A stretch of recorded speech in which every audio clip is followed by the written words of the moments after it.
And now we are going over question number 2. Enzymes are catalysts that are sensitive to changes in temperature. The effect of temperature on the activity of a mammalian enzyme was investigated. The enzyme was added to a known concentration of the substrate. The time taken for all of the substrate to be used up was recorded at several temperatures. Which graph shows the results of this investigation? So you're on the exam, you're trying to answer all the questions. You see this question, as soon as you look at it, you go, it's obvious it's C. As we increase the temperature, rate of reaction increases, and in mammalian cells, the optimum temperature is usually 37. So we'd have that about here. And when we reach about 40 degrees, this enzyme starts to denature and the rate of reaction decreases. This is the classic graph that we see for temperature, and therefore it's C. We put C and we move on. Well, they would have been right if on the y-axis, instead of time taken, the question had written rate of reaction. But here at Edexcel, we're trying to catch you out by putting time taken. Well, when it's time taken against temperature, we get the opposite happening. So we have an inversion of this graph, which is D. And what happens is, yes, as you increase temperature, rate of reaction increases up to a certain point, denaturing occurs, and then we have the rate of reaction falling again. At the same time, as we increase temperature, rate of reaction increases. So what happens? The time decreases for the reaction to occur, because you put in that energy, collision increases, you have more reactions happening. So instead, the time taken will decrease until we've reached the highest temperature. Denaturing is occurring. The enzymes are denaturing. They are no longer performing the rate of reaction to how it previously was, because we've got less enzymes. And so what happens? The rate of reaction starts to slow down, and so the time taken for the reaction to occur will increase up to a certain point where all the enzymes have denatured and the reaction no longer occurs. And hence we get an inversion of this graph. And so the answer is D. The answer is D. And so it's these things like that students tend to lose marks. It's because as soon as they're in the exam, they're stressed, they're trying to quickly get through their questions, they see this, they go, that's a typical answer, that's the ones I've always seen, and they put that one.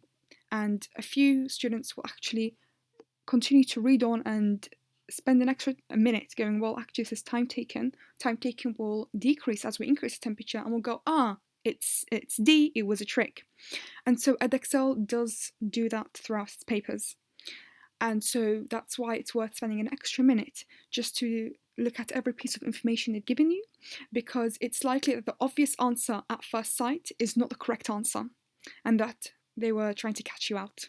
And it's these little things that spotting them will allow you to gain the extra marks. Now, moving on. The graph shows the energy changes during a reaction with and without an enzyme. Okay, so we know that this is without an enzyme. The reaction will have a higher activation energy, and with an enzyme, we will have a decrease in activation energy. Yeah, so that's a typical diagram for what happens when we put an enzyme. You've seen this many times before. Which of the following represents the decrease in activation energy of this reaction? So the decrease in activation energy. And so activation energy, it's always going to be this bit to this bit. That is the activation energy on the graph. Yeah.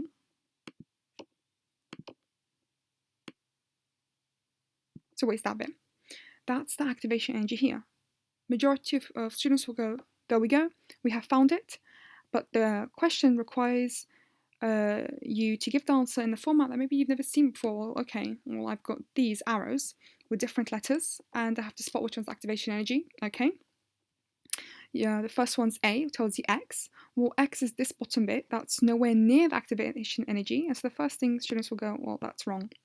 And now B, they'll go, okay, so B is X plus Y, that's X, that's Y, but that still hasn't reached the activation energy that's over here. So actually, it's just right below it. And so they'll go, okay, well, it's not this.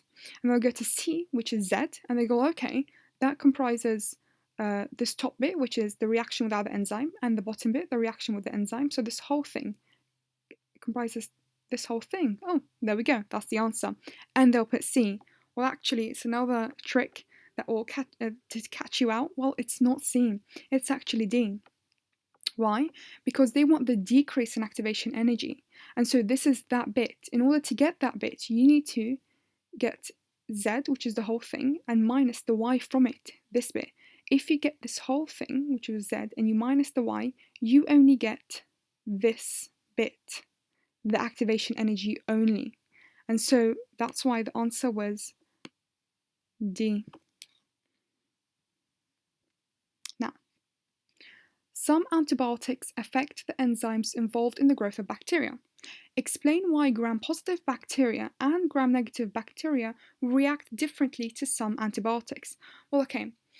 The first thing that should come to mind is what's the difference between these type of bacteria, and we know that gram-positive bacteria will always have a thick layer of peptidoglycan in their cell wall, whereas gram-negative bacteria will have a thin layer of peptidoglycan. So that's the first mark, is that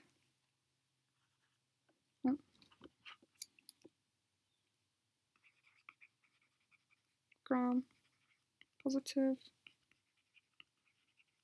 thick layer of peptidoglycan in cell wall. That's the first mark. It's stating the obvious that you know. Now, the other mark is that, well, how is this going to actually affect the bacteria? And so, because they're asking us, why is it going to affect gram-positive differently than gram-negative? Well, some antibiotics will affect the peptidoglycan layer. And so actually, if it's going to affect the peptidoglycan layer, then it's going to be effective against the gram-positive bacteria, because the gram-positive bacteria will have the thicker peptidoglycan layer. And so we're going to say that if the antibiotic inhibits formation of the peptidoglycan layer, it's going to be effective against the gram-positive bacteria. So, oh, no.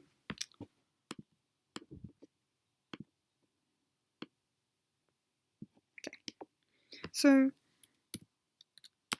antibiotics that inhibit the peptidoglycan formation will be effective against the gram-positive bacteria.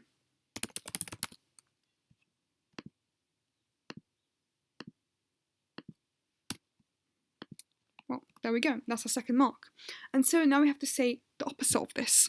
Some antibiotics are not going to be able to completely cross the peptidoglycan layer. And so they're going to be more effective at gram-negative that have the thinner peptidoglycan layer, because different antibiotics work in different places. So if we have an antibiotic that works in the gram-positive layer, well, that's great for us, because that's going to be inhibiting the peptidoglycan which is in the gram-positive. Whereas some antibiotics need to cross the gram-positive to get inside the cell. And so if it's inside the cell, then it needs to have the shortest barrier to get in. If it's going to go against the gram-positive bacteria, which have thick peptidoglycan, it has a lot to cross, and it's not going to be able to cross that.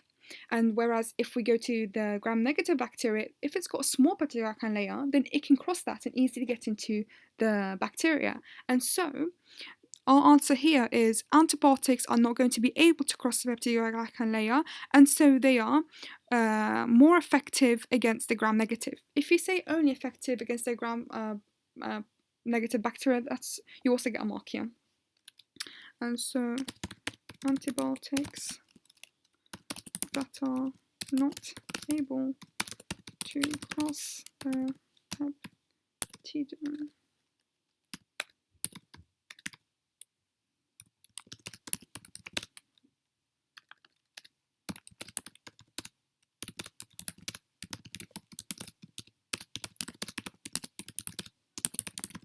There we go. So, those are 3 marks. And that'll be it. Those are the 3 marks for this question. Now, explain why viruses are not affected by antibiotics. Well, right. Viruses are not living cells, whereas bacteria are living cells. That's the main difference between them. Viruses are what we call intra-obligate parasites. It means that they must have to invade a host cell, so a different cell, well, any cell. It needs to invade a cell and use that cell and live inside it in order to survive. It can't survive on its own. Because it doesn't survive on its own, they're not classed as living organisms. Whereas bacteria, they can survive on its own. So when a virus enters, say, an animal, it needs to go inside their cell in order to survive. Whereas the bacteria don't need to enter the cell to survive. And so the first thing is that, well, viruses are not living cells. That's the first thing that we say. Viruses are not living cells.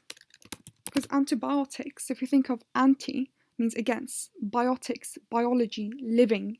So viruses are not living, so how are they going to be targeted by antibiotics? The things that we use to target viruses are what we call as antivirals. And so an antibiotic will target the living bacteria, whereas the viruses are not living cells, and so they're not going to be targeted. Another one is that, well, we've just discussed this question where it was all talking about the cell wall that's made of peptidoglycan. And so that's antibiotics, one of the things it targets, it's the cell wall. Well, viruses do not have a cell wall. So how is the antibiotics going to target a structure that's not present in viruses? It can't. And so the other mark is saying, well, viruses do not have a cell wall. And that's because antibiotics will target cell wall or cell membrane, replication, translation, metabolism. It can't target the things that are in viruses. Yes. So we use antivirals to target things in viruses. And so that's it. Those are your 2 marks. And that's the end of question number 2.